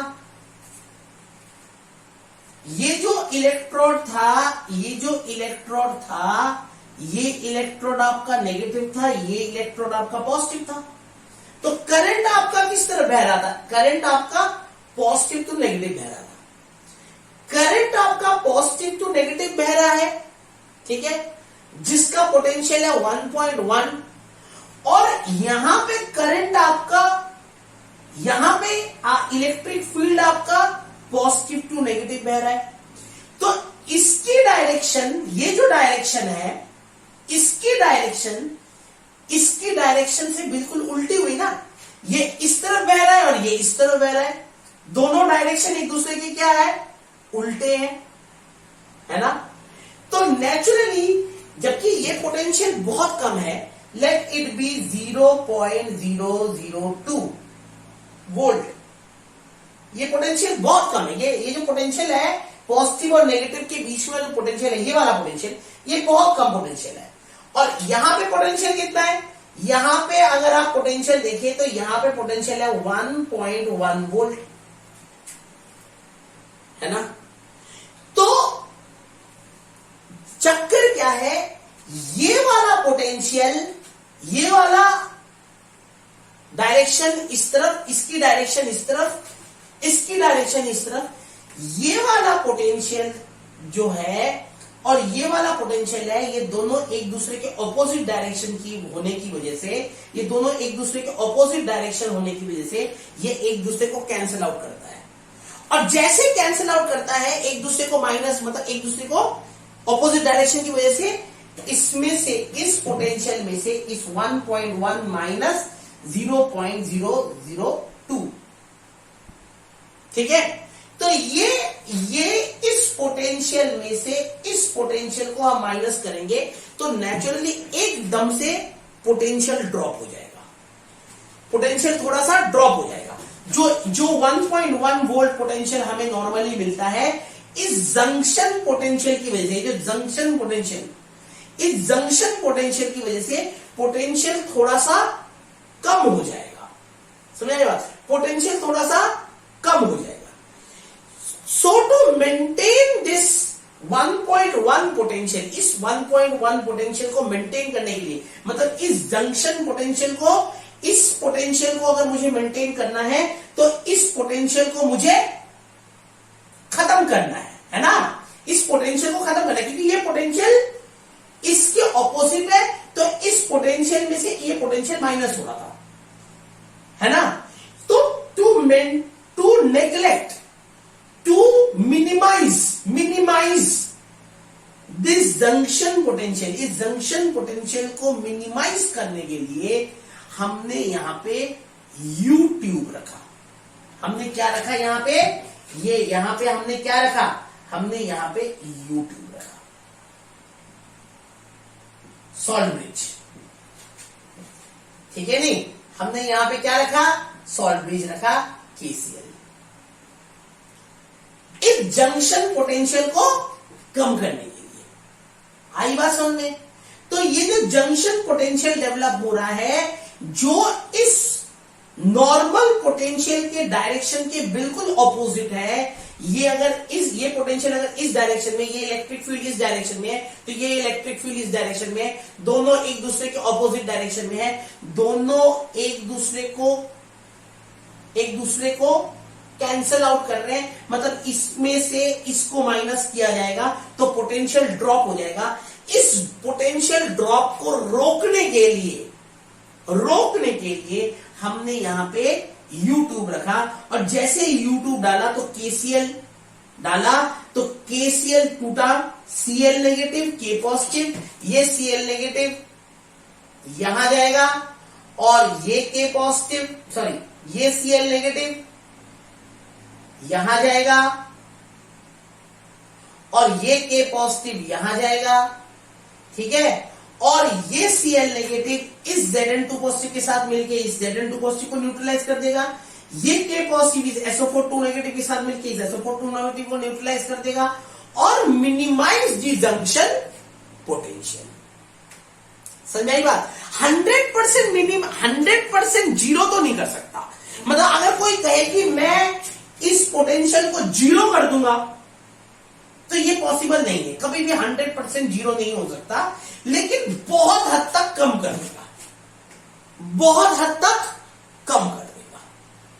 Is it clear? मतलब बिल्कुल नेग्लिजिबल कर देगा। समझ आई बात। तो ये जंक्शन पोटेंशियल को 100% तो ये सॉल्ट ब्रिज खत्म नहीं कर सकता, लेकिन हां बहुत हद तक कम कर देगा। इसीलिए मैंने यहां पे लिखा it minimise the liquid junction potential. समझ आई बात। तो सॉल्ट ब्रिज के 3 वर्किंग है, ये 2 सीबीएसई के लिए है और ये एंट्रेंस के लिए है। आपको समझ में आ गई बात अच्छी तरीके से? मेरे ख्याल से बहुत बारीकी से मैंने बताया, आपको अच्छी तरह से समझ में आ गई होगी। उतार लीजिए बेटे। अब हम नीट का एक और टॉपिक करते हैं, और ये टॉपिक भी बहुत इंपॉर्टेंट है, नीट में आता ही आता है, ठीक है। तो समझते हैं इस टॉपिक को, ध्यान से समझना। ये टॉपिक है व्हाट क्राइटेरिया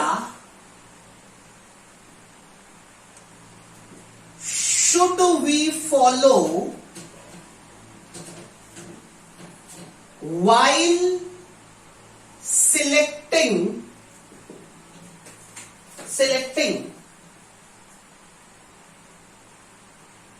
electrolyte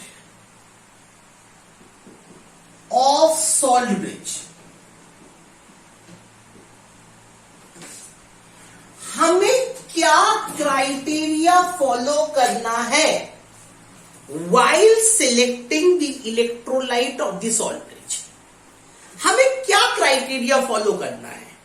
मतलब हम एक सॉल्ट ब्रिज बनाना चाहते हैं, उसका एक इलेक्ट्रोलाइट को चुनना चाहते हैं, तो हमें कैसा सॉल्ट इलेक्ट्रोलाइट चाहिए, कैसा इलेक्ट्रोलाइट चाहिए जो बेहतरीन हो उस सॉल्ट ब्रिज के लिए, ठीक है। तो बेटे सबसे पहला इसका क्राइटेरिया है, सबसे पहला ध्यान देना, द इलेक्ट्रोलाइट और salt used in salt bridge should be chemically inert for the electrochemical for the ions or electrode of electrochemical cell। जो भी आप सॉल्ट या इलेक्ट्रोलाइट सॉल्ट ब्रिज के लिए चूज करोगे, वो इलेक्ट्रोड और जो इलेक्ट्रोलाइट है, जो इलेक्ट्रोकेमिकल सेल में यूज हो रही है, एक तो इलेक्ट्रोड यूज हो रहा है और इलेक्ट्रोलाइट इलेक्ट्रोलाइट यूज हो रहा है ना, इलेक्ट्रोलाइट यूज हो रहा है, एक तो इलेक्ट्रोड एक इलेक्ट्रोलाइट। तो इलेक्ट्रोड और इलेक्ट्रोलाइट के लिए इनर्ट हो, समझ आई बात? मतलब वो इलेक्ट्रोड और इलेक्ट्रोलाइट के आयंस के साथ रिएक्ट ना करे। मैं समझाता हूं इस बात को, आपको समझाता हूं, देख ध्यान से समझना बेटे। पहली बात तो ये कि ये आपका ZnSO4 है ना, ये आपका ZnSO4 है,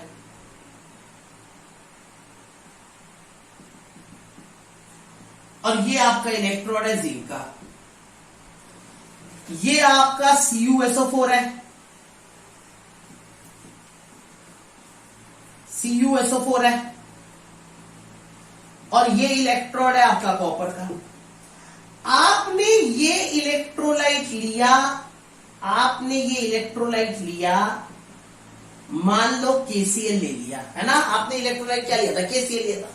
तो ये KCl एक ऐसा इलेक्ट्रोलाइट है जो इस ZnSO4 और इस CuSO4 के साथ रिएक्ट नहीं करता। मतलब अगर आप कहो कि ये KCl इस ZnSO4 के साथ रिएक्ट कर जाएगा, तो ऐसा नहीं हो सकता, और ये KCl ये CuSO4 के साथ रिएक्ट कर जाए, ऐसा भी नहीं हो सकता।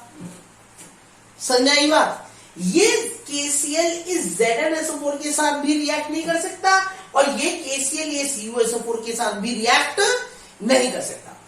दूसरा, एक और बात बड़ी समझने की है, समझो, थोड़ा टेक्निकल एस्पेक्ट समझने की जरूरत है, कि जब ये KCl K पॉजिटिव और Cl नेगेटिव में चेंज हो, तो ये KCl अपने आप को किसी ऐसे आयन में ना चेंज करे जो कि इस इलेक्ट्रोड के साथ रिएक्ट कर जाए।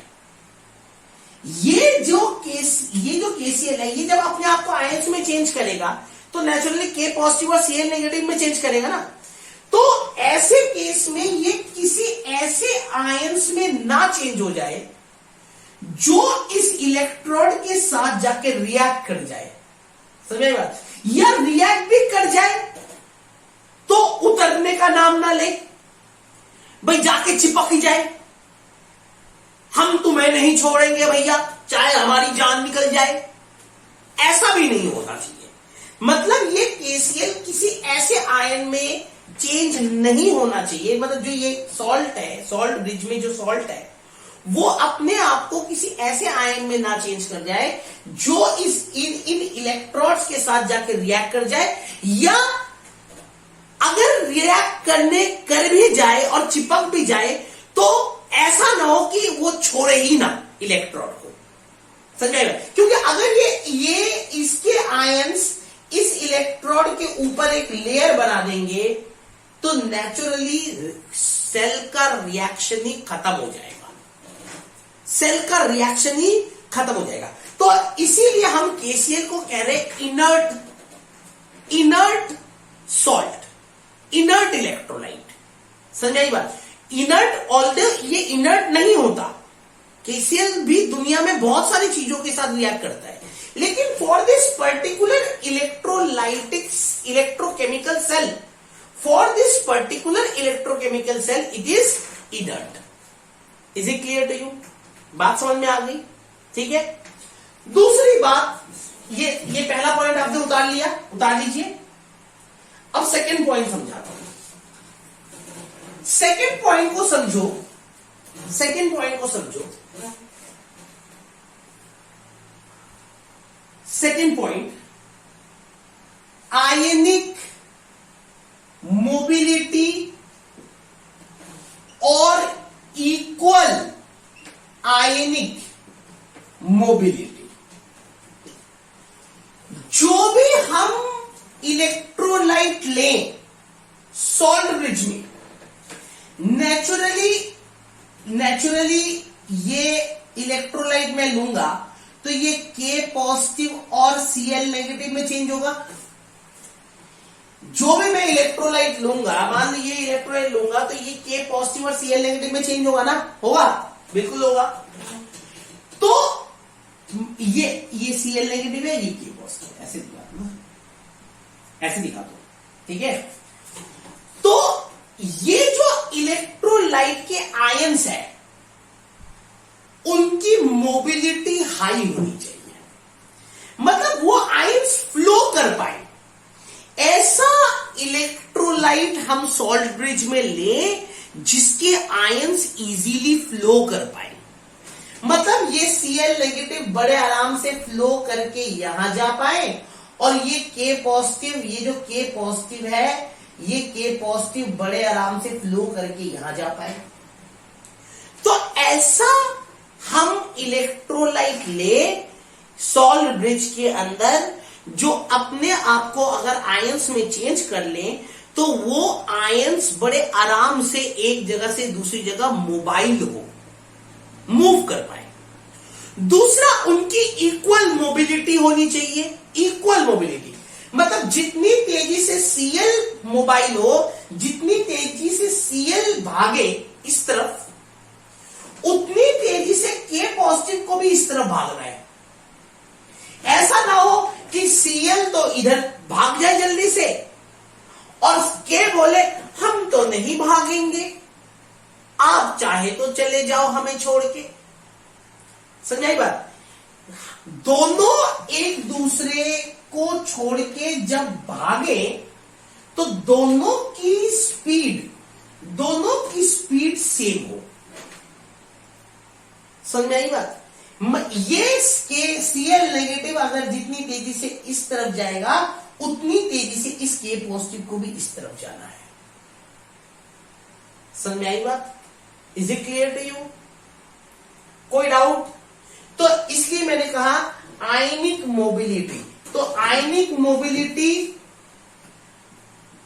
Mobility of the salt in the salt bridge should be high, ठीक है नहीं? And there should be equal ionic mobility.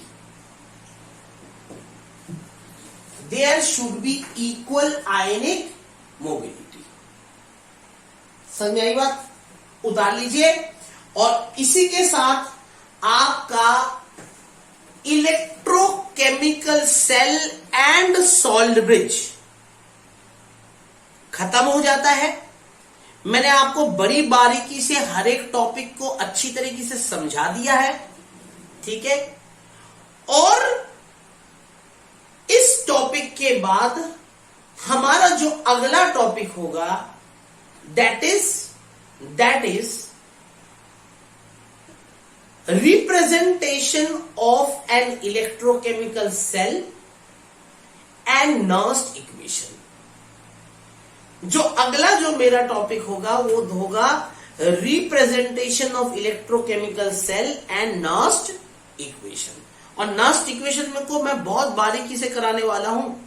7 अलग अलग पैटर्न ऑफ नर्स्ट इक्वेशन बताऊंगा मैं आपको, ठीक है, फॉर एंट्रेंस फॉर सीबीएसई दोनों ही, ठीक है। तो थैंक यू वेरी मच। मेरे चैनल को लाइक करिए, शेयर करिए एंड सब्सक्राइब करिए। बड़े अच्छी तरीके से बता दिया। आपको मेहनत करनी है, घर पे पढ़ना है और जिंदगी के मजे भी लेने हैं। Thank you.